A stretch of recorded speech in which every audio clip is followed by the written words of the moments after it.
This is an RPM Show exclusive. I'm Ryan Matthews alongside Adam Miller and Mike Bowler. Joining us in the studio is a very special guest. He stars in the new movie American Pie Presents The Book of Love, which is available right now on DVD and Blu-ray.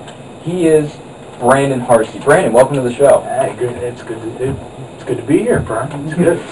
Good to see you after all these years. This is awesome. See, I know Perm from high school. So, all these guys from high school. So you're right. It's just a fun time being back here. It has been a while. So to start things off, going back, what made you decide to go to Hollywood? What was your major influence? What caused all this? To go out to Hollywood.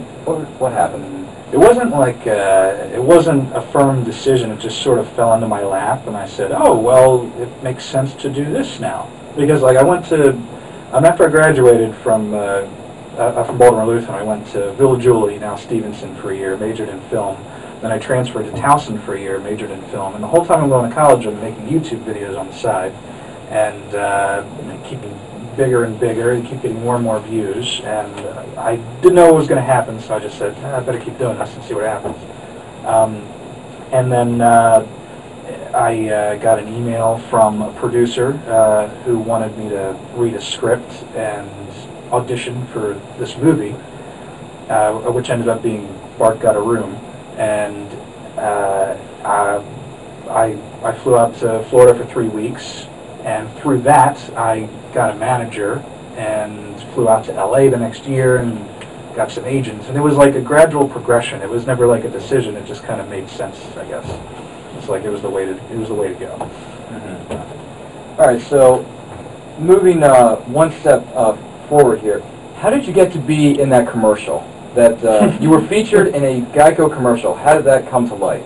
Oh, that was just the Martin Agency, which I don't know if they still do Geico's commercials, but they used to do Geico's TV commercials.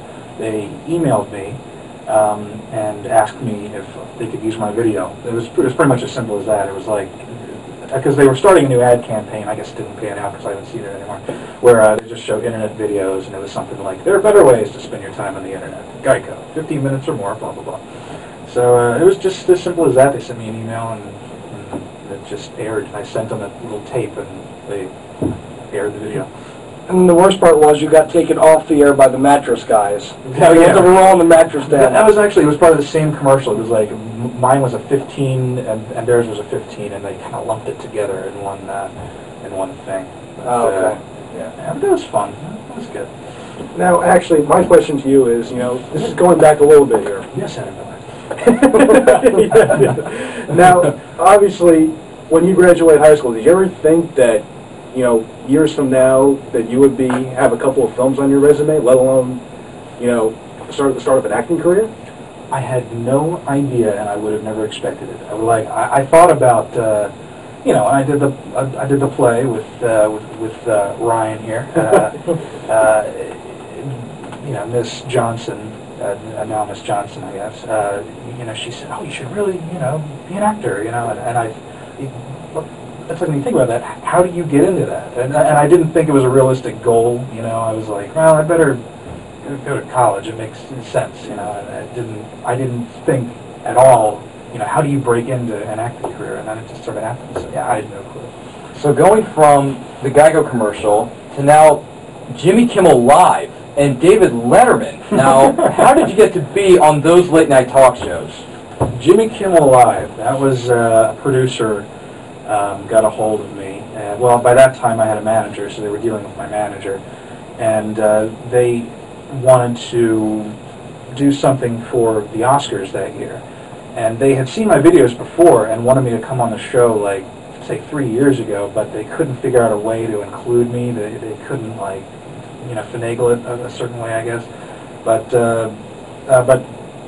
now that the Oscars came up and they saw what I did, the movie reenactments, and that sort of gave them an opportunity, like, well, why don't you make some videos for us? So I made 5 reenactments of the Best Picture nominees that year, which were like There Will Be Blood, No Country for Old Men, and 3 others, I forget. Juno, No Country for... Anyway. Yeah, and then they interviewed me every time, and it was just... they just wanted me to, do something for them. Dave Letterman was more of a that was kind of a less personal thing. Like with Jimmy Kimmel Live, they really loved my stuff, and I got to meet Jimmy Kimmel when I went to LA for 2 weeks that year. And it's just, there was a really great vibe, and they really all appreciated what I did, and it was just fun. And with Letterman, it was kind of, they saw a video where I was blowing bubbles with baby shampoo, and it was just I must say that was pretty. I was falling down on myself laughing when you did that. It was that was a coordinator for the show. He scouts the internet for stupid human tricks. That's part of his job. So that was what he did, and I don't think they really had any idea what other videos I did. They just were interested in the bubbles. And they actually told me not to mention any projects that I was working on. So they really could care less about my career as an actor or what I did on YouTube. They were using me for bubbles. But that was fun. Free trip to New York, and it was great. Oh. Now, I have one question about your YouTube videos. Now, you've done... Yes, I know. Yeah. You've done... Get all serious. Oh, yeah. I love this. You've done many scene reenactments for movies. Now, how exactly long does it take you to put one together? It takes... Most of the time, it'll take 6-7 hours. For some of them that are longer, like I did Reservoir Dogs, and it was 9 minutes and 30-some seconds long. That took about 5 days. I couldn't do it all in one sitting, just so I did 2 characters one day, 2 characters another day, 2 more characters a third day. It was 8 characters total. And then on the 7th day, I rested. There you go.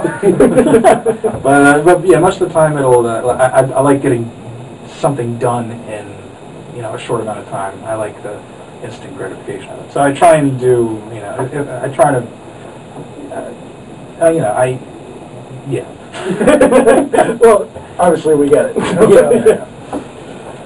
Well, my first question anyway is, you've already worked with Eugene Levy and William H. Macy, who was on the same screen as you, although not in the same scenes. Mm-hmm. Bug Hall, people like that. Not counting the people that you've worked with, even no matter how amazing they are, what celebrity right now would you actually want to work with that you haven't worked with yet, and why? Ooh, that's a good one. All right, let me think. Well, I mean, I guess my heroes. I'd love to work with Jim Carrey. I loved his comedies growing up, but then his dramatic stuff was really just I have a deep respect for him.